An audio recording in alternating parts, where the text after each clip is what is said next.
போதுமா? Second question, suppose இந்த வருஷம் என்கிட்ட 10 பவுன் நகை இருக்கு, அதுக்கு ஜகாத் கொடுத்துட்டேன். இன்ஷால்லா நெக்ஸ்ட் இயர் 15 பவுண்ட்ஸ் இருந்தா அது 15 பவுண்ட்ஸ்க்கு கொடுக்கணுமா இல்ல 10 பவுண்ட்ஸ்க்கு கொடுத்தா போதுமா? ரெண்டுமே ஒரு கேள்வி தான். சரி, ரெண்டுக்கு சேர்த்து ஒரே கேள்வி தான். அதாவதுங்க, இது கொஞ்சம் நான் விரிவாகவே சொல்ல வேண்டிய ஒரு விஷயம். என்று கேட்டால் இதை வந்து நிறைய ஒரு தப்பு தவறாக நிறைய பேர் என்ன செய்கிறாங்க, பிரச்சாரம் பண்ணி கொண்டிருக்கிறார்கள்.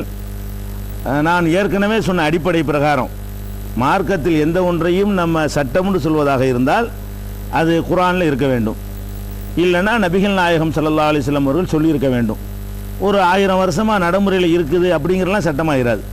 1000 வருஷமாக இருக்கலாம், 500 வருஷமாக கூட ஒரு விஷயம் நடைமுறையில் இருக்கலாம், குர்ஆனில் இருக்கணும், இல்லைன்னா அல்லாஹ்வுடைய ரசூல் சொல்லி இருக்க வேண்டும். இப்போ ஜக்காத்து என்பதை கொடுக்க வேண்டும் என்று குர்ஆனில் இருக்கிறது. அகீமு ஸலாத்த வாது ஜக்காத், தொழுகையை நிலைநாட்டுங்கள், ஜக்காத்தை கொடுங்கள், தெளிவாக குர்ஆனில் கட்டளை இருக்கிறது.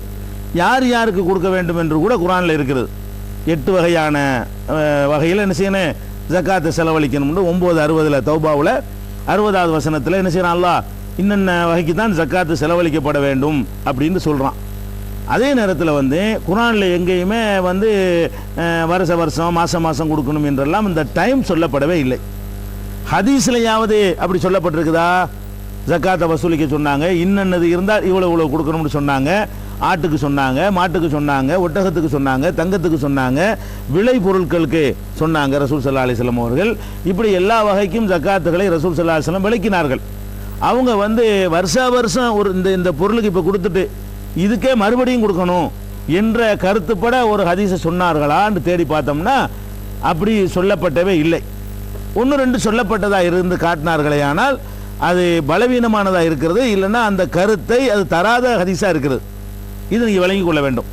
இந்த வருஷம் இது கொடுக்கணும்னு சொல்லக்கூடியவர்கள் என்னென்ன ஆதாரங்களை எல்லாம் காட்டுகிறார்களோ அதையெல்லாம் நான் ஒன்று ஒன்றா உங்களுக்கு சொல்கிறேன்.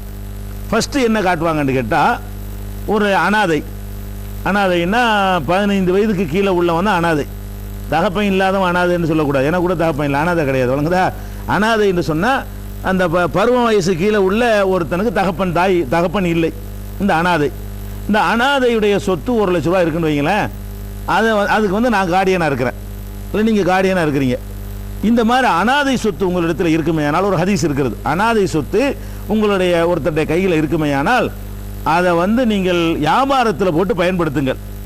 இல்லாவிட்டால் ஜக்காத்து கொடுத்தே அது கரைந்து விடும், ஜக்காத்து கொடுத்தே என்ன செஞ்சிடறேன், கரைந்து விடும் அப்படின்னு ரசூல் ஸல்லல்லாஹு அலைஹி வஸல்லம் சொன்னதாக ஒரு ஹதீஸ் இருக்கிறது.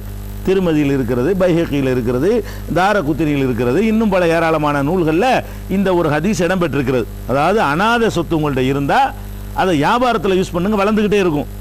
நீங்கள் வியாபாரத்தில் யூஸ் பண்ணாமல் வச்சுருந்தீங்கன்னு வைங்க, ஜக்காத்து கொடுத்தே அது கரைஞ்சி போயிடும். இதை கொண்டாந்து ஃபஸ்ட்டு வைப்பாங்க. இதை வச்சு என்ன ஆர்குமெண்ட் பண்ணுவாங்க தெரியுமா? பாருங்கள், ஒரு தடவை ஜக்காத்து கொடுத்தா கரைஞ்சி போகுமா? 1 லட்ச ரூபா இருக்குது, அந்த 1 லட்ச ரூபாய்க்கு ஒரு தடவை தான் ஜக்காத்துன்னு சொன்னால் 2500 ரூபா தானே குறையும். அதுக்கப்புறம் இந்த ரூபாய் இருந்துக்கிட்டே தானே இருக்கும். கரைஞ்சி போயிடும்னா எப்போ கரையும்? இந்த வருஷமும் கொடுத்து, அடுத்த வருஷம் மறுபடியும் 2500 ரூபா கொடுத்து, அதுக்கப்புறம் 2250 ரூபா கொடுத்து, அதுக்கப்புறம் 2200 ரூபா கொடுத்து, அதுக்கப்புறம் 2000 ரூபா கொடுத்து, இப்படி குறைச்சிக்கிட்டே வந்தால் தான் ஜக்காத்து கொடுத்தே என்ன செய்யும், சொத்து கரைஞ்சிரும். அப்போ ரசூல் ஸல்லல்லாஹு அலைஹி வஸல்லம் என்ன காரணம் காட்டுறாங்க? நீங்கள் வியாபாரத்தில் போட்டால் அந்த கரைஞ்சதை பெருக்கிடுமா? அது வியாபாரத்தில் போட்டிங்கன்னா அந்த கரைஞ்சி போகுதுல, அதை கொஞ்சம் சரி பண்ணி விட்டுரும். நீங்கள் சும்மா வச்சுக்கிட்டு இருந்தீங்கன்னா அனாதையுடைய சொத்து ஜக்காத்து கொடுத்தே என்ன செஞ்சிடும், ஒவ்வொரு வருஷமாக கொடுத்து கரைஞ்சிரும்னு அர்த்தம். அதனால ஒரு பொருளுக்கு ஒரு தடவை வேண்டி இருக்குமே ஆனால் இந்த வாசகத்தை ரசூலுல்லாஹ் சொல்லியிருப்பாங்களா? இது ஒரு ஆதாரம். இந்த ஒரு ஹதீஸை சொல்கிறாங்க. இந்த ஹதீஸ் இதன் அறிவிப்பாளர்களை பொறுத்த வரைக்கும் பலவீனமானது, ஏற்கத்தகாதது என்பதற்கு எல்லா ஹதீஸ்களை வல்லுநர்களும் இதை சஹீஹ் என்று சொல்லவே இல்லை. இது பலவீனமானது. ஒவ்வொன்றிலையும் ஒவ்வொரு விதமான அறிவிப்பாளர்கள் கோளாறுகள் இருக்கிறது. அது உமர் ரலியல்லாஹுடைய சொந்த கருத்து என்று சொல்வது தான் அது சரியானதுன்னு சொல்லி தாரகுத்னி அவர்கள் கூட எல்லாத்தையும் ஆய்வு பண்ணிட்டு அது ஏற்கத்தக்க ஹதீஸில் ரசூலுல்லாஹ் கூட இதை சம்மந்தப்படுத்தக்கூடாது, ரசூல் ஸல்லல்லாஹு அலைஹி வஸல்லம் இதை சொல்லவே இல்லை என்று சொல்லி ஜட்ஜ்மெண்ட் பண்ணியிருக்கிறாங்க. ஃபஸ்ட்டு மேட்ரு இது ஆதாரப்பூர்வமான ஹதீஸ் இல்லை. அந்த அறிவிப்பாளர் லிஸ்டெல்லாம் போனால் டீப்பான விஷயமா இருக்கும். வேணா பிரிண்ட் அவுட் நான் வச்சுருக்கிறேன், வேணுங்கிறவங்க என்கிட்ட என்ன செய்யலாம், நாளைக்கு இன்ஷா அல்லாஹ் வாங்கி கொள்ளலாம்.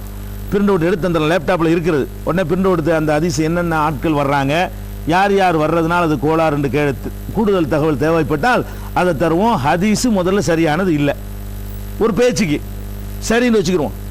அந்த ஹதீஸ் சரின்னு வைத்துக்கொண்டால் வருஷம் ஜக்கா ஒரு பொருளுக்கு திருப்பி திருப்பி கொடுக்கணும் என்ற கருத்து அந்த ஹதீஸில் இருக்குதா? இல்லை. என்ன இருக்குது?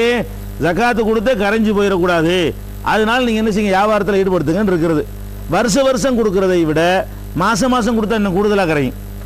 தெரியுமா இல்லையா? வருஷம் ஜக்காத்து கொடுத்தால் கரைகிறத விட வருஷத்துக்கு 12 தடவை கொடுத்தா இன்னும் சீக்கிரம் ரூபா காலியாயிரும் அப்படின்னு ஒருத்தர் கருத்தை வச்சுக்கிட்டு மாதம் தான் ஜக்காத்து கொடுக்கணும்னு இந்த ஹதீஸை வச்சு ஆர்குமெண்ட் பண்ணா என்ன பதில் சொல்லுவீங்க?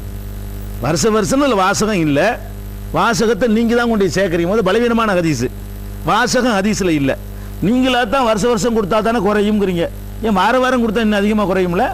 அதனால் வாரம் தான் கொடுக்கணும், அதை தான் ரசூலுல்லாஹ் சொல்லியிருப்பாங்க அப்படின்னு சொல்லலாம்ல. டெய்லி கூட கொடுக்கலாம்ல, டெய்லி கொடுக்கணும்னு கூட அர்த்தம். அப்படி இதான் ஹதீஸ் சட்டமா? எவ்வளோ ஒரு முக்கியமான ஒரு மேட்ரு, கடமையான ஒரு மேட்ரு. இதுக்கு சொல்லக்கூடிய விஷயத்தை இப்படி சுற்றி வளைச்சிக்கிட்டு பலவீனமான ஹதீஸை வச்சுக்கிட்டு சம்பந்தம் இல்லாமல் நிரூபிக்கிறதா முறையா? ஆக இந்த அனாதை சொத்து சம்பந்தமான ஹதீஸை கொண்டு வந்து காட்டி என்ன செய்வாங்க, ஒரு ஆர்குமெண்ட் பண்ணுவாங்க. அது அந்த அந்த கருத்தில் இருக்கா நீங்களே செஞ்சு பார்த்துக்கிறங்க. அது போகுங்க, அனாதை சொத்தை நீங்கள் எப்படி வியாபாரத்தில் ஈடுபடுத்துவீங்க? அது ஃபண்டமெண்டலே உதைக்குது உங்களுக்கு. ஒரு அனாதை இருக்கிறான்னு கேட்டால் அவன் எந்த விதமான அக்ரிமெண்ட்டும் செய்வதற்கு அவனுக்கு உரிமை கிடையாது மார்க்கத்தில். அவனு நீங்களும் சேர்ந்து ஒரு வியாபாரம் செய்கிறதா, என் சொத்தை வச்சு நீங்கள் வியாபாரம் செய்கிறதா இருந்தால் எனக்கு உங்களுக்கு அக்ரிமெண்ட் வேணும், அப்போ தான் செய்ய முடியும். நான் அக்ரிமெண்ட் பண்ணாமல் என் சொத்தை வச்சு நீங்கள் வியாபாரம் பண்ண இயலாது. ஒரு சிறுவனுக்கு, பருவமடையாத சிறுவனுக்கு அக்ரிமெண்ட் பண்ணுற அதிகாரம் இஸ்லாத்தில் உண்டா? இல்லை. அவனுக்கு அந்த அதிகாரம் இல்லைன்னு அவன் சொத்தை பிடிச்சி நீங்கள் எப்படி வியாபாரத்தில் ஈடுபடுத்துவீங்க? இந்த வாசலை திறந்து விட்டீங்கன்னு வைங்க, என்ன கெதி ஆகும் தெரியுமா? அனாதை சொத்தை வச்சுக்கிறவன்லாம் என்ன செய்வான், அவன் பெரிய ஆளை போன உடனே உன் சொத்தை வியாபாரத்தில் போட்டானா நஷ்டமாகி போச்சா முடிஞ்சு போச்சான்னு அவனுக்கு ஏமாத்திட்டு போயிடுவானே. இப்படி ஒரு வாசலை ரசூலை திறந்து விடுவாங்களா? அனாதை சொத்தை வந்து அமானிதம் உங்கள்கிட்ட பாதுகாத்து அவன்கிட்ட ஒப்படைக்கிற உங்கள் கடமையா? அனாதை சொத்தை போட்டு வியாபாரம்னா கன்ஃபார்ம் லாபம்னு மார்க்கத்தில் இருக்கா? 100% லாபம் தான் கிடைக்கும்னா நீங்கள் சொல்கிற வாதத்தை ஏற்றுக்கலாம். அனாதை சொத்து ஜக்காத்து கொடுத்து கரைகிறத விட வியாபாரத்தில் போட்டு சீக்கிரம் கூட கரைஞ்சி போயிருமே. ஜக்காத்து கொடுத்து கரைகிறத விட வியாபாரத்தில் போட்டால் என்ன செஞ்சிடும், 6 மாதம் கூட தாறுமாற நஷ்டமாகி போய் கரைஞ்சி போயிட வாய்ப்பு இருக்குது. அதனால இந்த தத்துவமும் இந்த கருத்தும் என்னுடைய அறிவிப்பாளர் வரிசையும் எல்லாமே ஒரு கரடு முரடாக இருக்குது, ஏற்கத்தக்கதா இல்லை. இதை வச்சுக்கிட்டு ஆண்டுதோறும்னா இது எப்படி, இதான் சட்டம் இருக்கிற முறையா? இது ஒரு மேட்ரு. இது விரிவாக சொல்ல வேண்டிய விஷயம். தனியாக 2 CD போட்டிருக்கிறோம் அறிவிப்பாளர் வரிசையோட விவரமாக. ஷார்ட்டாக நிறைய கேள்விகள் சந்திக்கிறனால ஷார்ட்டாக சொல்கிறேன். விரிவாக வேணும்னா கூட நீங்கள் அந்த CD வாங்கி பார்த்துக்கலாம். இரண்டாவது என்ன செய்வாங்கன்னு கேட்டால், அப்பாஸ் ரலியல்லாஹு அன்ஹு ரசூல் ஸல்லல்லாஹு அலைஹி வஸல்லம் பெரிய தகப்பனார் அப்பாஸ் ரலியல்லாஹு அன்ஹு அவங்கள்ட்ட வந்து ஜக்காத் வசூலிப்பதற்காக வேண்டி உமர் ரலியல்லாஹு அன்ஹுவை அனுப்புவாங்க. அவங்க போய் ஜக்காத்து கேட்பாங்களா, அப்பாஸ் ரலி மறுத்துருவாங்க, அதெல்லாம் தர முடியாது போயான்றுவாங்க. அப்போ உமர் ரலியல்லாஹு அன்ஹு வந்து ரசூல் ஸல்லல்லாஹு அலைஹி வஸல்லம் கம்ப்ளைண்ட் பண்ணுவாங்க, இந்த மாதிரி ஜக்காத்து கேட்டு போனோமா உங்கள் பெரிய பாப்பா தரமாட்டேங்கிறாங்க அப்படின்னு சொல்லி கம்ப்ளைண்ட் பண்ணுவாங்க. அப்போ ரசூல் ஸல்லல்லாஹு அலைஹி வஸல்லம் சொல்லுவாங்க, அவர்கிட்ட 2 வருஷ ஜக்காத்தை நம்ம முன்னாடி வாங்கிட்டோம் அப்படின்னு சொல்லுவாங்க. அப்படி ஒரு ஹதீஸு தாரகுத்னியில், பைஹக்கியில், இன்னும் பல ஏராளமான நூல்களில் பதிவு செய்யப்பட்டிருக்கிறது. இதை கொண்டாந்து உங்கள்கிட்ட காட்டுவாங்க. ஒரு 2 வருஷ ஜக்காத்து வாங்கினேன்னு சொன்னால் வருஷம் ஜக்காத்து இருந்தால் தானே 2 வருஷம் ஜக்காத்து வாங்க இயலும். ஒரு ஆள்கிட்ட வந்து ஜக்காத்து கேட்டு அனுப்புகிறோம், அவர் ஜக்காத்தை மறுத்துறாருன்னு சொல்லி கம்ப்ளைண்ட் வரும்போது ரசூல் ஸல்லல்லாஹு என்ன சொல்கிறாங்க, இந்த வருஷத்து ஜக்காத்தையும் வாங்கியாச்சு, போன வருஷத்து ஜக்காத்தையும் நம்ம வாங்கியாச்சு, அட்வான்ஸை வாங்கியாச்சு, அதில் இந்த வருஷத்தையும் அடுத்த வருஷத்தையும், இந்த அஸ்லஃப்னாண்டு வருது முன்கூட்டியே வாங்குறது, இப்போ இந்த வருஷத்தையும் அடுத்த வருஷத்தையும் சேர்த்து நம்ம நினைச்சிட்டோம் முன்கூட்டியே வாங்கிட்டோம் அப்படின்னு சொல்லி ரசூல் ஸல்லல்லாஹு அலைஹி வஸல்லம் சொன்னதாக ஒரு ஹதீஸ் இருக்கிறது, தாரகுத்னி, பைஹக்கி மாதிரி ஹதீஸ் நூல்களில். இதே சம்பவம் புகாரி முஸ்லீமில் வேற விதமாக இருக்கிறது. அதான் முக்கியமான பாயிண்ட். இதில் இந்த சம்பவம் 2 வருது. ஒன்று பைஹக்கி, தாரகுத்னியில் இப்படி வருது. இதே சம்பவம் புகாரி முஸ்லீமில் எப்படி வருதுன்னு கேட்டால், அப்பாஸ் ரலியல்லாஹு அன்ஹு அவங்கள்ட்ட வந்து ஜக்காத் வசூலிப்பதற்காக உமர் ரலியல்லாஹு அன்ஹு அவர்களை ரசூல் அனுப்புவாங்க. அவர் மறுத்துருவார். மறுத்தவன ரசூல் ஸல்லல்லாஹு அலைஹி சொல்லுவாங்க, அவர் அந்த ஜக்காத்தையும் கொடுக்கணும், அது போன்ற இன்னொரு மடங்கும் அவர் மீது கடமை, ஃபைன். ரசூல் ஸல்லல்லாஹு அலைஹி வஸல்லம் அவர்கள் வந்து அவருக்கு பெனால்ட்டி அடிக்கிறாங்க, ஃபைன் போடுறாங்க. அதாவது ஜக்காத்து 10,000 கொடுக்கணும்னா எங்கள் பெரிய பாப்பா இருந்துக்கிட்டு அவர் தரமாட்டேங்கிறார்ல, வேற ஆள் தராட்டி பரவாயில்லை, என்னுடைய பெரிய தகப்பனாராக இருந்துக்கிட்டு ஜக்காத் தரமாட்டேன்றாருன்னா 10,000க்கு 20,000 வாங்கிட்டு வான்னு ரசூலுல்லாஹ் வாங்கினாங்க. அது மாதிரி இன்னொரு மடங்கு என்று சொல்லி சொன்னார்கள் என்று புகாரியிலையும் முஸ்லீம்லையும் ஹதீஸ் இருக்கிறது. இந்த ரெண்டு முரண்பட்டதுல புகாரி முஸ்லிமில் வருவது ஆதாரப்பூர்வமான ஹதீஸா இருக்கிறது, எந்த ஒரு ஆளும் குறை கிடையாது. 2 வருஷ ஜக்காத் அட்வான்ஸா வாங்கினாங்கன்னு வர ஹதீஸ் இருக்கு பாருங்க, அதுல நிறைய அறிவிப்பாளர்ல கோளாறு இருக்கிறது. அப்ப இதுல ஒரே சம்பவம் தான், ஒரே ஆள் தான் வசூலிக்க போறாங்க, ஒரு தடவை தான் நடந்திருக்கிறது. அப்ப இதை வச்சு பார்க்கும் பொழுது இந்த ஆதாரப்பூர்வமான ஹதீஸை வைத்து பார்த்தால் இது அடிபட்டு போயிடுது. புகாரி முஸ்லீமில் வரக்கூடியதுதான் சரியான ஹதீஸு. இந்த தாரகுத்னி பைஹக்கில ஹாக்கிமில் வரக்கூடிய ஹதீஸ் வந்து பலவீனமான இன்னும் நாட்கள் வர்றதுனால பலவீனம்னு அதுக்கு காரணங்கள் இருக்குது. அப்போ வந்து இது 2 வருஷ ஜக்காத்தை வாங்கினாங்கிறது ஹதீஸை முதல் சரியில்லை. இன்னொன்று நீங்கள் பார்க்கணும், 2 வருஷ ஜக்காத்தை நீங்கள் எப்படி வாங்க இயலும்? ஹதீஸ் பலவீனத்தை விட்டுருங்க. நான் இன்னைக்கு வந்து என்கிட்ட ஜக்காத்து கேட்குறீங்க, என்கிட்ட 1 கோடி ரூபா இருக்குது, 2 வருஷ ஜக்காத்தான்னு கேட்குறீங்க. 2 வருஷ ஜக்காத்து என் மீது கடமை ஆகுமா? வருஷம்னு வைத்து கொண்டால் கூட நான் முதல் 2 வருஷம் உசுரோட இருந்தால் தான் எனக்கு 2 வருஷம் ஜக்காத்து கடமை. 2 வருஷம் ஜக்காத்து எப்போ எனக்கு கடமையாகும்? நான் முதல் 2 வருஷம் உயிரோடு இருக்கணும். என்கிட்ட நீங்கள் ஜக்காத்து கேட்குறீங்க, அடுத்த வருஷம் சேர்த்து தாண்டு கேட்குறீங்க. அடுத்த வருஷம் நான் இருந்தால் தானப்போ நான் தருவேன், நான் இருப்பேங்கிறது முதல் கேரண்டி இல்லை முதல்ல. 2வது என்கிட்ட அந்த 1 கோடி ரூபா அடுத்த வருஷத்துக்கு இருக்குமா? இந்த வருஷம் 1 கோடி ரூபா இருக்குது, சரி இந்த வருஷத்துக்கு வாங்கிட்டு போயிருங்க. அடுத்த வருஷத்துக்கு தாண்டு கேட்டால் அடுத்த வருஷம் 1 கோடி என்னை விட்டு போயிடுச்சுன்னா அப்போ எப்படி நான் வாங்குவேன்? ரசூல் அநியாயம் பண்ணுவாங்களா? ரசூல் ஸல்லல்லாஹு அலைஹி வஸல்லம் அவர்கள் அவனுக்கு ஜக்காத்தை கடமையாக இல்லாமல் 2 வருஷம் சேர்த்து வாங்குவாங்களா? வாங்குறதுக்கு நியாயம் இருக்குதா? முஆத் இப்னு ஜபல் அவர்களை ரசூல் ஸல்லல்லாஹு அலைஹி வஸல்லம் அவர்கள் ஜக்காத் வசூலிப்பதற்காக அனுப்பி வைக்கிறார்கள். கவர்னராக ஜக்காத் வசூலிக்கிறது அதில் ஒரு வேலை, ஆமிலாக அனுப்பி வைக்கிறார்கள். அப்போ என்ன சொல்லி அனுப்புனாங்க தெரியுமா? நீ ஜக்காத் வாங்க போகும் பொழுது ஈயாக்க வ கராயிம அம்வாலிஹிம், அவங்களுடைய பொருள்களில் சிறப்பு பொருள்னு சில பேர் வைத்திருப்பான்ல, அந்த மாதிரி பொருள்களை வாங்கி விடாதே, ஜாக்கிரதையா இருந்துக்க. இத்தகி தாவத்தல் மதுலூம், அநீதி இழைக்கப்பட்டவனுடைய துஆவுக்கு பயந்துகொள். ஃபைன்னஹு லைஸ பைனஹா வ பைனல்லாஹி ஹிஜாப், அந்த துஆவுக்கும் அல்லாஹ்வுக்கு மத்தியில் திரை இல்லைன்னு சொல்லி அனுப்புறாங்க. அதாவது 40 ஆடு வச்சிருந்தா ஒரு ஆடு வந்து ஜக்காத்து கடமைங்க. ஒருத்தர் 40 ஆடு வச்சிருக்கிறாரு, அவர் ஒரு ஆடு கொடுக்கணும். 120 வரைக்கும் ஒரு ஆடு, 40 இருந்தாலும் ஒரு ஆடு, 50 இருந்தாலும் ஒரு ஆடு, 100 இருந்தாலும் ஒரு ஆடு, 120 வரைக்கும் ஒரு ஆடு கொடுக்கணும்னு வைங்களேன். ஆடு 40 வச்சிருக்காரு, ஒரு ஆட்டை எடுக்கிறோம். அந்த ஒரு ஆட்டை எப்படி எடுக்கக்கூடாதான், அந்த உள்ளதுல எது நல்லா கொழுகொழுண்டு தளதளன்னு இருக்கும் அப்படிப்பட்டது பிடிச்சிடாத, அதான் சொல்லி விடுறாங்க அவர்கள். 40க்கு ஒன்று தானே, அதுக்காக ஒரு தொத்தலா வத்தலா இருக்கிறது எடுத்துடாத. எடுக்கிறது என்ன செய்யணும்? நடுத்தரமான ஒன்று ஆட்டை வாங்கிக்கப்பா. நீ 40 ஆட்டுக்கு ஒரு ஆடு கடமை, நீ இருக்கிறதுலையும் அவன் எதை நல்லா சிறப்பா செல்ல பிராணியை வளர்ப்பானோ அதை போய் பிடிச்சிட்டு வந்தேன்னு வை, அவன் கையேந்தினால் அங்கே சொல்றாங்க இந்த வாசகத்தை. இது ஒரு அநியாயமே இல்லை 40க்கு ஒரு ஆடை வாங்குறது. அப்படி வாங்குவதில் கூட சிறந்ததை தூக்கிட்டு வந்துட்டேன்னு சொன்னா, அவன் அல்லாட்ட கையேந்திட்டான்னு சொன்னா அதுக்கும் அல்லாவுக்கு மத்தியில் தடை இல்லைன்னு சொல்லி அனுப்புறாங்கன்னா இது ஒரு அநியாயமா நமக்கு தெரியல. இது கூட அநியாயம்னு சொன்ன ரசூல் ஸல்லல்லாஹு அலைஹி வஸல்லம் அவர்கள் கடமை ஆவாத ஒரு ஆள்கிட்ட போய் அடுத்த வருஷத்து ஜக்காத்தான்னு சொல்லுவாங்களா? அப்படி மார்க்கமா இது? முதல்ல அந்த ஆள் உசுரோடு இருக்கணும், 2வது வந்து அவர்கிட்ட அந்த காசு அதே அளவு இருக்கணும். 50 லட்சமா போயிட்டா ஜக்காத்து குறையும். மொத்தமாக 5 கோடியா போச்சுன்னா அவர்கிட்ட எப்படி ஒரு அட்வான்ஸ் வாங்குவீங்க? 1 கோடி நான் வச்சிருக்கிறேன், 2 வருஷத்துக்கு வாங்கிட்டு போயிட்டீங்க, அடுத்த வருஷம் என்கிட்ட 5 கோடி, இப்போ என்ன ஒரு 4 கோடி ஜக்காத்து அரசாங்கத்துக்கு லாஸ் ஆகுமே அப்படியும் இருக்குது. அல்ல என்கிட்ட 1 கோடி இருக்கு, அடுத்த வருஷம் 50 லட்சமா போச்சு, 50 லட்சத்துக்கு ஜக்காத்து அநியாயம் அரசாங்கம் என்கிட்ட வாங்கியிருக்குதே. யாரும் அநியாயம் செய்யக்கூடாதுங்க இஸ்லாத்தில். எப்படி 2 வருஷம் ஜக்காத்? நான் கேட்குறேன், இந்த ஹதீஸ் ஆதாரமாக வைத்து ஆண்டுதோறும் ஜக்காத்து வசூலிக்கணும்னு சொல்கிறாங்கல்ல, அவங்கள்ட்ட போய் திருப்பிக்கிட்டு கேளுங்க. சரி, இப்போ ஒரு ஆள்கிட்ட போய் 10 வருஷம் ஜக்காத்து அட்வான்ஸ் வாங்கலாமான்னு கேளுங்க. வாங்கக்கூடாது. என்னப்பா நீங்கள் தானே அந்த அதிசயம் வருஷத்துக்கு மட்டும் இந்த அதிசயத்தை காட்டுறீங்க, அப்போ சட்டம் எடுக்கும்போது மட்டும் இல்லைங்கிறீங்களா? என்ன அர்த்தம்? அது எப்படி வாங்குறது? அவங்க உசுரோட இருந்தால் தானே வாங்கணுங்கிறாங்க. அப்போ சட்டம் இல்லைன்னு அவங்கள ஒத்துக்கொள்கிறார்கள், நமக்கு மறுப்பு சொல்வதற்காக வேண்டி அதை எடுத்து பயன்படுத்துகிறாங்க. நம்மளுக்கு பதில் சொல்லணும் என்பதற்காக அதை எடுத்து யூஸ் பண்ணுறாங்களே தவிர இதை வந்து எந்த மதுஹப் எந்த இமாமாவது இதை சட்டமாக்கி இருக்கிறாரா 2 வருஷம் ஜக்காத்தை முன்னாடி வாங்கலாம்னு சொல்லி? இல்லை. அதனால இதுலேருந்து முதல்ல இது லைவான ஹதீஸ். முதல் விஷயம் இது பலவீனமான செய்தி, ஆதாரப்பு நம்பத்தகுந்த செய்தி இல்லை. நம்பத்தகுந்த செய்தின்னு வைத்துக்கொண்டு பார்த்தீர்கள், ஏன்னா நிறைய இடைஞ்சல் வருது. இது மாதிரி எல்லாம் ஒரு மார்க்கத்தில் இருக்காது, அநியாயமான ஒரு தீர்ப்பு இருக்காது. அதனால வருஷம் வாங்கணும் என்பதற்கு இது ஆதாரம் ஆகாது. 2வது பாயிண்ட். அதே மாதிரி வந்து 3வது ஒரு ஹதீஸ் என்ன சொல்லுவாங்கன்னு கேட்டால், ரசூல் ஸல்லல்லாஹு அலைஹி வஸல்லம் சொன்னதாக அபு தாவூதுல தபரானியுடைய மோஜமுல் அவுசத்துங்கிற நூலில் ஒரு ஹதீஸ் இடம்பெற்றிருக்கிறது. என்ன இடம்பெற்றிருக்குன்னு கேட்டால், ஒவ்வொரு வருஷமும் ஒருத்தன் ஜக்காத்து கொடுத்தான்னு சொன்னால் அவன் வந்து மறுமையில் வெற்றி பெறுவான் என்று ஒவ்வொரு வருஷம்ங்கிற வார்த்தை இதில் வருது. இந்த ஒரு ஹதீஸ்லாம் வருது. இந்த ஹதீஸ் அபுதாவுது மோஜமுல் அவுசத்துங்கிற நூல் எல்லாம் வருது பாருங்க.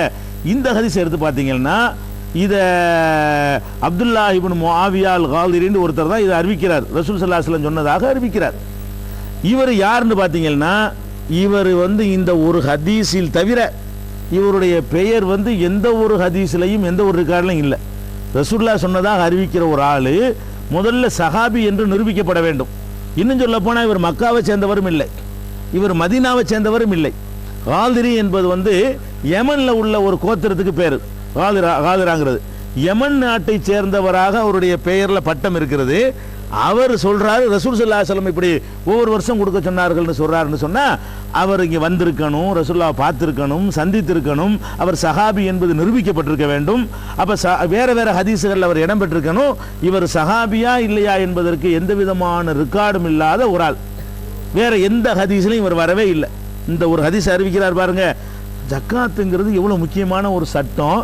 அதுக்கு உள்ள ஒரு அறிவிப்பாளர் இப்படித்தான் வருவாரா? மதீனாவில் ஒரு அபூ ஹுரைரா அதை சொல்ல மாட்டாரா? ஒரு அபூபக்கர் சொல்ல மாட்டாரா? அப்போ இதில் இப்போ யாருமே இல்லை. இவர் சஹாபியாக இருந்தால் கூட ஏற்றுக்கலாம். ஒரு ஆளுங்கிறதுக்காக நான் மறுக்கலை. ஃபர்ஸ்ட் மேட்ரு என்னன்னு கேட்டால் அவர் சஹாபி தான், ரசூலுல்லாஹ் பார்த்தாரு, ரசூலுல்லாஹ் சந்திச்சாரு, ரசூலுல்லாஹ் சொன்னதை கேட்டாருன்னு சொல்லி ப்ரூவ் பண்ணுங்க. சஹாபி தான் என்று ப்ரூவ் பண்ணி விட்டு சொன்னால் அது ஏற்றுக்கொள்ளத்தக்கது. இவர் சஹாபியா இல்லையா என்பதற்கு ப்ரூஃப் இல்லாத ஒரு ஆள் வழியாக அறிவிக்கப்படுதுங்கிறது ஒரு குறை. இன்னும் நிறைய ஒரு 4 அறிவிப்பாளர்களில் அதுலேயும் குறைபாடுகள் இருக்கிறது. அதெல்லாம் அந்த சீரில் வரவங்க பார்த்துக்கலாம். ஒவ்வொரு வருஷம் சொல்லக்கூடிய இந்த அறிவிப்புலையும் கோளாறு இருக்கிறது. அதே மாதிரி இன்னொரு ஹதீஸை காட்டுவாங்க. மனிஸ்தபாத மாலன் ஃபலா ஜகாத்த ஹத்தா யஹூல அலைஹில் ஹவுல். ஒருவனுக்கு ஒரு சொத்து கிடைக்குமேயானால், ஒரு பொருள் கிடைக்குமேயானால் ஒரு வருஷம் நிறைகிற வரைக்கும் அவன் அதற்கு ஜக்காத்து இல்லை. ஒரு ஹதீஸ் இருக்கிறது. இந்த ஹதீஸ் சில ஹதீஸ்கள் பலவீனமாக இருந்தாலும் இதில் ஒரு சஹீஹான ஹதீஸும் இருக்கிறது. இந்த கருத்தில் உள்ளது ஆதாரபூர்வமான ஹதீஸும் இருக்கிறது. என்ன ஹதீஸ் இது? யாருக்காவது ஒரு சொத்து கிடைத்தா, உங்களுக்கு 1 லட்ச ரூபா நீங்கள் பணம் கிடைச்சிட்டா உங்களுக்கு ஜக்காத்து கடமை இல்லை. எது வரைக்கும்? ஒரு வருஷம் ஆகுற வரைக்கும் ஜக்காத்து கடமை இல்லை. இதான் இருக்குது. ஒரு வருஷம் ஆகுற வரைக்கும் ஜக்காத்து கடமை இல்லை என்ற இந்த வாசகத்திலிருந்து ஒவ்வொரு வருஷமும் ஜக்காத்து கொடுக்க வேண்டும் என்று கருத்து வருமா? அதான் கேள்வி. அதாவது இன்னைக்கு 1 கோடி ரூபா உனக்கு பணம் கிடைத்தால் இன்னைக்கே அதற்கான ஜக்காத்து நீ கொடுக்கறது கடமை இல்லை. நாளைக்கே கொடுக்கணும்னு அவசியம் கிடையாது. அது செலவுலாம் இருக்கலாம். 1 கோடி ரூபாயில் 50 லட்ச ரூபா நீ செலவு பண்ணி முடிச்சிருவேன். ஒரு வருஷம் நிறைவடையும் போது உன்ட்ட எவ்வளோ இருக்குன்னு பார்க்கணும். அதுக்கு தான் ஜக்காத்து கொடுக்கணும் என்ற கருத்தை இது தருகிறது. கொடுத்ததுக்கு வருஷம் கொடு அப்படிங்கிற கருத்து இதில் வருமா? உங்களுக்கு குழப்பம் இருக்குமே. ஆனால் இதே மாதிரி உதாரணம் சொல்கிறேன். இதே மாதிரியான இதில் நம்ம நடைமுறை உதாரணம் சொல்கிறேன், வருமானு புரிஞ்சுக்கிறங்க. ஒரு ஆள்கிட்ட போய் என்ன செய்கிறோம்? ஒரு 10,000 ரூபாய் கொடுத்துட்டு என்ன செய்கிறேன்? ஒரு வருஷம் ஆனோன்னு திருப்பி தான் சொல்கிறேன். ஒரு வருஷம் வரைக்கும் எனக்கு திருப்பி தர வேண்டியது இல்லைங்கிறேன். சொல்லிவிட்டு போய் வருஷம் போய் நிற்கிறேன் வாசலில். உண்டு என்னப்பா ஒரு வருஷம் கழிச்சு திருப்பி தர வச்சு தந்துட்டேன், மறு வருஷம் வந்தேன்னு கேட்பாரா இல்லையா? ஒரு வருஷம் வரைக்கும் திருப்பி தர வேண்டியது இல்லைன்னு சொன்னால் அந்த பொருளுக்கு ஒரு வருஷம் ஆகுற வரைக்கும் ஜக்காத்து இல்லைன்னு அர்த்தம். அப்போ ஒரு வருஷம் ஆன பிறகு அது கொடுன்னு அர்த்தம். அதுக்கே மறுபடியும் கொடுன்னு இப்படி அர்த்தம் வர்றதுக்கு? ஒரு வருஷம் 1 கோடி ரூபா உன்ட்டு இருக்குதா, இன்னைக்கு கொடுக்க வேண்டிய தேவையில்லைப்பா, ஒரு வருஷம் கழிச்சு கொடுத்தா போதும். ஒரு வருஷம் கழிச்சுன்னு கொடுத்துட்டேன், அதுக்கு இன்னொரு தடவை கொடுன்னு இப்படி அந்த ஹதீஸுக்கு அர்த்தம் வரும். அந்த வாசகத்தை தப்பாக விளங்கி கொண்டு இந்த மாதிரி ஒரு சட்டத்தை வகுத்திருக்கிறாங்க. இதுதான் 4 தான் அவங்களுடைய ஆதாரம். அவங்க சொல்லக்கூடிய ஆதாரம் என்னது? 4 ஆதாரத்தை காட்டி மற்றெல்லாம் ஆதாரம்னு சொல்லுவாங்க. அதில் எந்த ஒரு பாயிண்ட்டுமே இருக்காது. அப்போ நம்ம என்ன கேட்குறோம்னு கேட்டால், இந்த பொருளுக்கு நான் ஜக்காத்தை கொடுத்துட்டேன், இதுக்கு இன்னொரு தடவை கொடு என்று சொல்வதாக இருந்தால் அதை அல்லாஹ் சொல்லணும், அல்லாஹ்வுடைய ரசூல் சொல்லணும். 1000 வருஷமாக இருக்குது, 500 வருஷமாக இருக்குங்கிறதெல்லாம் அல்லாஹ்ட்ட இடம். நான் ஏற்கனவே முன்னுரையில் நான் சொன்னேன், மறுமையில் அல்லாஹ் கேட்பான். யார் சொன்னா? அல்லாஹ் சொன்னானா ரசூல் சொன்னாங்களா? அல்லாஹ்வுடைய ரசூல் வாரம் கொடுக்க சொல்லட்டும், கொடுப்போம். இவங்க என்ன செய்வாங்க? பணக்காரங்களுக்கு இதில் சலுகை பண்ணுறாங்க, வருஷம் கொடுத்தா தானே ஏழைகளுக்கு நன்மை உள்ளதாக இருக்கு. இப்படி எல்லாம் நம்ம என்னமோ ஒரு கெடுத்து பணக்காரர்களுக்கு பணக்காரரை சலுகை பண்ணி என்னத்தை பணக்காரர்கிட்ட பணம் வாங்கிட்டு போகிறதுக்கா? அந்த ஜக்காத்தை நாங்கள் வசூல் பண்ணுறதுக்கா? பணக்காரர்களுக்கு சலுகைக்காக வேண்டி இப்படி சொல்கிறோம் என்றெல்லாம் பழி சுமத்தக்கூடிய காட்சியை நம்ம பார்க்குறோம். இது நீங்கள் நல்லா விளங்கிக்கிறேன்னு இது தனியாக வைங்க. இப்படியெல்லாம் விமர்சிக்கக்கூடியவர்கள் ஜக்காத்து சம்பந்தமாக மார்க்கத்தோடு விளையாடி இருக்கிறார்களே, அவர்களை எல்லாம் இவர்கள் அங்கீகரித்து கொண்டிருக்கிறார்கள். உதாரணத்துக்கு சுட்டி காட்டி தான் ஆக வேண்டி இருக்கிறது. உதாரணமாக இப்போ ஹனஃபி மதஹபில் அபு யூசுப்னு இருந்தார். அவர் தான் அபு ஹனீஃபா இமாமுக்கு அடுத்த நிலையில் உள்ளவர். அவர் என்ன சொன்னார் தெரியுமா? ஒரு வருஷம் ஆனால் ஜக்காத்து கடமையாயிரும்ல, உங்கள்கிட்ட ஒரு 100 பவுன் நகை இருக்குது, 100 பவுன் நகண்டா என்னாச்சு, இன்றைக்கி தான் ஜனவரி 1ஆம் தேதி கிடைக்குது. அடுத்த ஜனவரி 1க்கு நீங்கள் இஸ்லாமிய மறுபடி பிறை கணக்கில் பார்க்கணும். பிறை கணக்குப்படியே வச்சுக்கிறோம். முஹர்ரம் 1ல் என்ன செய்யுது உங்களுக்கு, அதான் இஸ்லாமிய கணக்குப்படி வருஷங்கிறது 355 நாள் தான் வரும். ஒழுங்குதா 354 நாட்கள், 11 நாள் குறைஞ்சிரும். இங்கிலீஷ் கணக்கில் 365 நாள், பிறை கணக்குப்படி 354 நாட்கள் வரும். 4 நாளில் ஒரு வருஷம் முடிஞ்சிடும். இப்போ முஹர்ரம் பிறை 1ல் உங்கள்கிட்ட ஒரு 100 பவுன் இருக்குன்னு வைங்களேன். அப்புறம் அதுக்கு என்ன செய்யணும்னு கேட்டால் ஜக்காத்து கொடுக்கணும். எப்போ கொடுக்கணும், அடுத்த முஹர்ரம் வரும்போது கொடுக்கணும். இன்னைக்கு முஹர்ரம் பிறை 1ல் உங்களுக்கு 100 பவுன் கிடைச்சா இன்றைக்கே கொடுக்க தேவையில்லை. அடுத்த முஹர்ரம் 1 வரைக்கும் பார்க்கணும். 100 பவுன் செலவாகாமல் யூஸ் ஆகாமல் அப்படியே உங்கள்கிட்ட மிச்சமாக இருந்தால் அது கொடுக்க போகிறீங்க. 50 பவுன் செலவாகி 50 இருந்தால் 50 கொடுக்க போகிறீங்க. எப்போ கொடுக்கணும், அடுத்த முஹர்ரம் 1ல் நீங்கள் கொடுக்கணும். நீங்கள் இப்போ என்ன பண்ணலாமா, ஹனபி மதுஹபில் என்ன பண்ணலாம்னு கேட்டால், துல்ஹஜ்ஜி 28, 29 வருதுல, அன்னைக்கு என்ன செய்யணும், பொண்டாட்டிகிட்ட கொடுத்துடணும். ஒரு வருஷம் இப்போ ஆகலை, ஒரு வருஷம் என்கிட்ட இருந்தால் தானே ஜக்காத்து, மனைவிட்ட கொடுத்துட வேண்டியது. நீ வச்சுக்க, இதுக்கு ஜக்காத்து என்ன என்கிட்ட இல்லையா, ஒரு வருஷமாக இருந்துச்சு. 354 நாட்களில் இருக்கணும். என்ன 353 நாள் தானே இருந்துச்சு. இன்னும் ஏன் காசு இல்லைன்னு சொல்லிடலாமா. அதுக்கடுத்து என்ன செய்யணும், அடுத்த நாள் பொண்டாட்டி வாங்கி வச்சுக்க வேண்டியது அவனுக்கு தான். அப்புறம் இன்னொரு வருஷம் அவனுக்கு தான். அதுக்கப்புறம் என்ன செய்யணும், இன்னும் ஒரு வருஷம் அப்படி ஓட வேண்டியது. நீங்கள் ஜக்காத்தில் இப்படி கொதிச்சு போய் ஆத்திரப்பட்டு, நான் ஆதாரங்களோட சொல்கிறேன். இதை நாங்கள் சொல்வது ஆதாரத்தோடு கேட்குறோம். குர்ஆன் ஹதீஸில் காட்டுங்கன்னு கேட்குறோம். இது நல்ல திமிருன்னு நல்லா விளங்குது. ஒருத்தனும் ஜக்காத்து கொடுக்க இயலாது. இந்த மாதிரி சொன்னால் எல்லாருமே ஜக்காத்து தப்பிச்சுக்கலாமாங்க. ஜக்காத்துன்ற ஒன்று உலகத்தில் இல்லாமல் போயிருமே. இந்த சட்டத்தை அம்புட்டு பேரும் கடைப்பிடிச்சாங்கன்னு என்ன கதிக்காக வருது. நம்ம அவ்வளோ பேருமே என்ன செய்கிறோம், பொண்டாட்டி வந்து புருஷனுக்கு கொடுத்துட வேண்டியது, புருஷன் பொண்டாட்டி கொடுத்துக்கிற வேண்டியது, அண்ணன் தம்பியை கொடுத்துக்கிற வேண்டியது, தம்பி அண்ணனுக்கு கொடுத்துக்கிற வேண்டியது, மகன் அப்பனுக்கு கொடுக்க வேண்டியது, அந்த அப்படி டிரான்ஸ்ஃபர் பண்ணிக்கிட்டே போயிட்டு இருக்க வேண்டியதான். அவரவருக்கு கடமையாகும்போது என்ன செய்யணும். இப்படின்னா ஒரு பைசா ஜக்காத்து கிடைக்குமா, ஏழைகளுக்கு போய் சேருமா? இப்படி சொன்னவர்களை எல்லாம் அறிஞர்கள் பெரியார்கள்னு சொல்லக்கூடியவங்க தான் நம்மளை என்ன செய்கிறாங்க, விமர்சனம் பண்ணுறாங்க. அதே மாதிரி ஷாஃபி இமாம் என்ன சொன்னார் தெரியுமா, அவர் சொல்கிறாரு, உங்கள்கிட்ட ஒரு 100 பவுன் நகை இருக்குன்னு வைங்களேன், 100 பவுன் தங்கம் இருக்குது, பிஸ்கட் வச்சுக்கிறீங்க, பிஸ்கெட்டை வச்சுருந்தா ஜக்காத்து கொடுக்கணும். பிஸ்கெட்டு இந்த மாதிரி பணம் இந்த மாதிரி வச்சுருக்கீங்கன்னு வைங்களேன், அதில் 1 கோடி ரூபா கேஷ் வச்சுருக்கிறீங்க, ஜக்காத்து கொடுக்கணும். இப்போ நீங்கள் தப்பிச்சுக்கிறத என்ன பண்ணலான்னு கேட்டால், அவ்வளவு நகையாக்கி போடுங்க, நகைக்கு ஜக்காத்து இல்லை. அதான் நம்ம என்ன பண்ணலாம்னு கேட்டால், பிஸ்கெட்டை வச்சுக்கிறத செயின், நெக்லஸ்ஸு, மோதிரம், அப்படி இப்படின்னு கொலுசு என்ன செஞ்சு என்ன செஞ்ச வேண்டியது வச்சுட்டோம்னு சொன்னால் நகைகளுக்கு ஜக்காத்து இல்லைங்கிறார் அவர். ஜக்காத்து தங்கம்ங்கிற மெட்டீரியலுக்கா, அதனுடைய வடிவத்துக்கா? தங்கங்கிறது என்னங்க, இது தங்கம்னா என்ன, மெட்டீரியலுக்கு பேர் தானே. தங்கம்னா இப்போ இது தங்கத்தில் செஞ்சாலும் இது தங்கம் தான், அது டம்ளராக இருந்தாலும் தங்கம் தான், பேனாவாக இருந்தாலும் தங்கம் தான். ரசூல்லா வந்து தங்கத்துக்கு ஜக்காத்து கொடுன்ட்டாங்க. அந்த தங்கம்ங்கிறது என்ன வடிவம் பெற்றாலும் தங்கம் தங்கம் தான். அது நல்ல சாதாரண ஒருத்தனுக்கு விளங்குது. அவங்க என்ன சொல்லியிருக்கிறாங்க தெரியுமா, ஷாஃபி இமாமு அவரே சொன்னது, இது நகைக்கு ஜக்காத்து கிடையாதுன்னா, இப்போ எல்லாரும் இந்த சட்டத்தை தெரிஞ்சுக்கிட்டு பணம் காசு வச்சுக்கிறோம், எல்லாரும் கேஸ் வச்சுக்கிறோம், 50 பேர் என்ன செய்வான், நகையை வாங்கி வைடா, அது மதிப்பாக போச்சுல, மதிப்பு ஏறிக்கிட்டு போகும்போது கேஸை எதுக்கு வச்சுக்கிட்டு இருப்பானே, நகையை வாங்கி வையின்னா இதில் யாரா ஜக்காத்து கொடுப்பான், அப்புறம் கொடுக்க முடியாது. இப்படியெல்லாம் சொல்லியிருக்கிறார்கள் ஆதாரம் இல்லாமல். நாம் அப்படியெல்லாம் சொல்லலை, குர்ஆன் ஹதீஸ்லேருந்து காட்டுங்க. வருஷம் இருந்தால் அதை நாங்கள் சொல்ல தயாராக இருக்கிறோம். அல்லது நான் என்ன கோடீஸ்வரனாக இருந்து நான் ஜக்காத்து கொடுக்கறதுக்காக வேண்டிய இந்த சட்டத்தை உண்டாக்கிட்டேன்னா அந்த நிலையிலையும் கிடையாது. அப்போ இதெல்லாம் என்னது, சும்மா விமர்சனம் பண்ணுறாங்க. ஏழைக்கு யூஸ் ஆகுமான்னு கேட்குறாங்க. இன்னும் நீங்கள் கவனிக்கணுங்க, ஏழைகளுக்கு பயன் தருமா, வருஷம் கொடுத்தா தானே ஏழைகளுக்கு பயன் தரும், இல்லைன்னா ஏழைகளுக்கு பயன் ஆகுமா அப்படின்னு கேட்குறாங்க. நான் சொல்கிறேன், இந்த 1 கோடி ரூபா ஒருத்தனுக்கு சொத்து இருக்குங்க, ப்ராப்பர்ட்டி இருக்குது, ஒரு பில்டிங் வச்சுருக்கிறான். இந்த அஜர்த்திரியாக போய் கேளுங்க, உலமாட்ட கேளுங்க, இந்த 1 கோடி ரூபா பில்டிங் ஒரு ஆளுக்கு இருக்கிறது, இதுக்கு ஜக்காத்து கொடுக்கணுமான்னு கேளுங்க. வாடகைக்கு கொடுத்தா போதும். 1 கோடி ரூபா பில்டிங் என்ன வாடகை வரும் இந்தியாவிலாம், 10,000 ரூபா வருமா, அவ்வளோதான் வரும். அப்போ 10,000 ரூபாய்க்கு ஜக்காத்து கொடுக்கணுமா? 1 கோடி ரூபா சொத்து வச்சுருப்பாரான். அப்போ அதுக்கு பில்டிங்காக சொத்தாக இருந்தால் கொடுக்க வேண்டியதுலாம் சட்டம் சொல்கிறாங்க. அப்போ இதுதான் ஏழைக்கு அநியாயம். நாம் என்ன சொல்கிறோம்னு கேட்டால், ஏன் கொடுக்க மாட்டேங்கிறாங்க தெரியுமா? ஜக்காத்து கடமையாக இருந்தும் 90% ஜக்காத்து கொடுக்கறது இல்லை. ஏன் தெரியுமா? அவன் 100 பவுன் வச்சுருப்பான், கொடுக்க சொல்லுவீங்களா? வருஷம் கூட அவன் கணக்கு பண்ணுறான். நீங்கள் 97, 95, 92, 90 ஜீரோ வந்துருமே, பேசாமல் ஒரேடியாக கொடுத்துருமா. அவன் என்ன நினைக்கிறான்னு கேட்டால், இப்படி கொடுத்து நம்மளை பிச்சைக்காரன் ஆக்கிடுவாங்க இவ்வளோ இருக்குது, பேசாமல் கொடுக்காம இருந்துடும், என்றைக்கு தான் ஒரு நாள் கொடுக்காம இருக்க போகிறோம், அதனால ஒரேடியாக கொடுக்காம இருந்தால் 100 பவுனையும் காப்பாற்றிக்கலாமேன்னு நினச்சி, அதனால தான் 90% பேர் ஜக்காத்து கடமையாக இருந்தும் தெரிஞ்சு இருந்தும் கொடுப்பது இல்லை. இஸ்லாம் வந்து அப்படி ஓட்டாண்டியாக்கி விடாது. அது மாதிரியா விஷயத்தை நீ பார்த்துக்கிறேன்னு.